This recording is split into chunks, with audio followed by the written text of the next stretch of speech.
देखिए, अमेरिका चला रहा है, कभी चाइना चला रहा है, कभी सऊदीया, कोई ना कोई जो है उसका नाम आता रहता है। और जाहिर है कि जब पाकिस्तान की कोई भी गवर्नमेंट ना अपनी फॉरेन पॉलिसी इंडिपेंडेंट कर पाएगी, ना अपनी इकोनॉमी को संभाला दे सकेंगे, तो फिर यही होगा। ये कोई आज की बात तो नहीं है। इमरान खान को जब हटाया गया था तब भी लोगों को बहुत अच्छे से मालूम था कि गवर्नमेंट जो है वो कहाँ से हटवाई गई है या अमेरिका का कितना रोल है। और ये सिर्फ आज की बात नहीं है।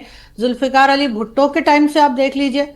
जुल्फिकार अली भुट्टो हुए, उनके बाद बेनजीर भुट्टो आई, नवाज शरीफ को 3 बार हटाया गया, इमरान खान को हटाया गया। तो ये सब कुछ कौन कर रहा है? और हमेशा से अमेरिका ने पाकिस्तान में मिलिट्री स्टैब्लिशमेंट को सपोर्ट किया है। कोई भी जो हमारी सिविलियन गवर्नमेंट आती है वो अपने 5 साल मुकम्मल नहीं कर पाती, लेकिन जब ये डिक्टेटर्स खुल्लम खुल्ला सामने आते हैं तो कोई 11 साल रहता है, कोई 9 साल रहता है, कोई 7 साल रहता है। कभी इन लोगों को नहीं हटाया जाता, और जब हटाए जाते हैं तो बड़ी मुश्किलों से कई साल गुजारने के बाद इनमें से किसी को सजा भी नहीं होती है। किसी को देखा है आपने आज तक किसी को जेल में डाल दिया गया हो? किसी डिक्टेटर को बाहर निकाल देते हैं, वहीं पर जब उनको किसी बीमारी से या किसी तरीके से उनकी डेथ हो जाती है तब लाकर खामोशी से यहाँ पर उनको दफना दिया जाता है। तो अमेरिका ने हमेशा इसी तरह का पाकिस्तान चाहा था। अमेरिका ही ये सब कुछ करवा रहा है, और अनफॉर्चुनेटली जो यहाँ पर मुल्क चलाते हैं, पॉलिसीज बनाते जी। हैं, उनको भी यही सूट करता है। फखर, मतलब नाम बदल जाएंगे, शरीफ, भुट्टो, जरदारी, मुनीर, नाम बदलते रह जाएंगे, लेकिन अल्टीमेटली गुलामी करी जा रही है अमेरिका की। आजाद नहीं हुआ है पाकिस्तान अभी तक। Thank you very much Pinaz. जहां तक बात है पाकिस्तान की आज़ादी की, तो हमने 1971 में देखा कि बांग्लादेश हमसे अलग हुआ, और उन्होंने भी आईएमएफ से कर्जा लिया और हमने भी कर्जा लिया, लेकिन उनके ऊपर इतना डेट्स नहीं है दुनिया के जितने हमारे ऊपर है। 97.3 ट्रिलियन। ये अभी मैं आपको फर्स्ट वीक ऑफ मई बता रहा हूं। हमारे फैसले, आईएमएफ का डेलीगेशन आता है हर महीने। वो बिजली के रेट से लेके पेट्रोल डीजल के रेट्स तक, वो रिटेलर्स के ऊपर कितना टैक्स लगाना है कितना नहीं लगाना उसके फैसले तक, हमारे मोटरवेज और हाईवेज पर टूल टैक्स कितना होगा उस पर, ये वाला डैम बनेगा नहीं बनेगा उस पर, सीपैक चलेगा नहीं चलेगा उस पर, यानी ईच एंड एवरीथिंग। जब वो आईएमएफ के साथ हमारा 26वां प्रोग्राम है, 26 time in 78 years.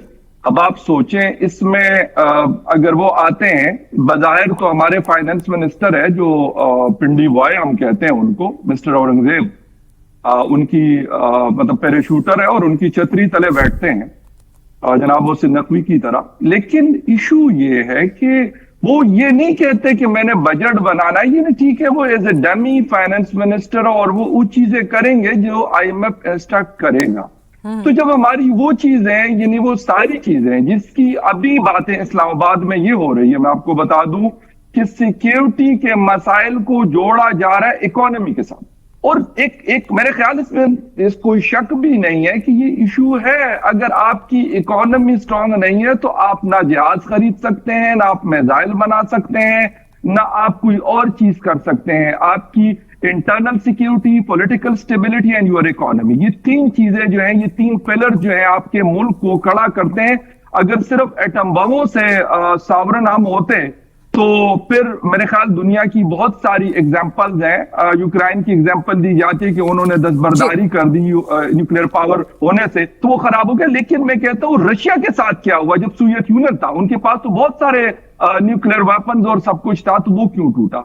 Economy is मतलब इंपॉर्टेंट थिंग। और जहां साइफर की बात है तो साइफर, इमरान खान बेचारे तो चीखते चिल्लाते रोते पीटते रहे, जेल में चले गए, और कहा गया कि कोई कहता था इजराइल का एजेंट है, कोई कहता था हिंदुस्तान का एजेंट है, कोई किसी का एजेंट बनाता रहा उसको।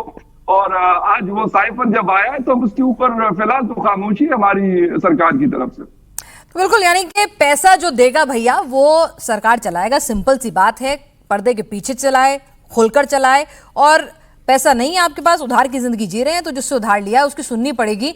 पुण्यमनाथ, सीधे सीधे अमेरिका ने इतने मुल्कों में, अभी भाटिया साहब बता रहे थे 80 से ज्यादा मुल्कों में कू कराया है। डीप स्टेट अमेरिका का कैसे काम करता है बांग्लादेश में भी देखा, और पाकिस्तान में तो जो साइफर सीक्रेट बाहर निकल कर आ रहा है, साफ बता रहा है कि अमेरिका की मर्जी से चलोगे, यस बॉस बोलोगे तो ही ठीक है। Thank you so much for having me. नमस्ते, जय हिंद। ये मुद्दा बहुत इंटरेस्टिंग है मेरे लिए। पाकिस्तान की एक ट्वीट डोनाल्ड ट्रंप की बहुत सर्कुलेट हुआ था, फेमस भी हुआ था। 2018 का ट्वीट है। उसमें उन्होंने स्पेसिफिकली बताया था कि पाकिस्तान को 33 बिलियन दिया गया था 15 ईयर्स में, ओवर 15 ईयर्स। तो अमेरिका को क्या मिल रहा है? और आपने अगर डेटा देखा होगा, आपको पता ही है बेसिकली 1945 से 2021 इस साल में आपको 80 बिलियन की यूनाइटेड स्टेट से असिस्टेंस मिला है पाकिस्तान को।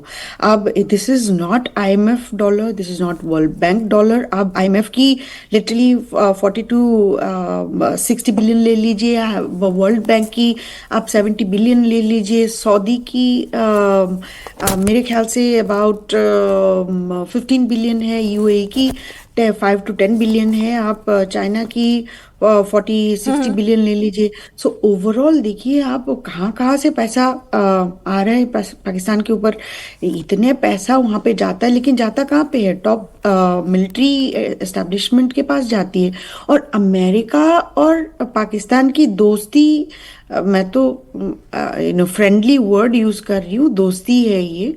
मिलजुल इसलिए है बिकॉज अमेरिका का economy is war economy, it's based on military industrial complex बोलते हैं लोगों को।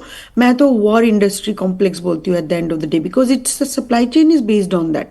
Entire ecosystem is based on defence. उसको तो वॉर भी बना दिया आजकल। ठीक है।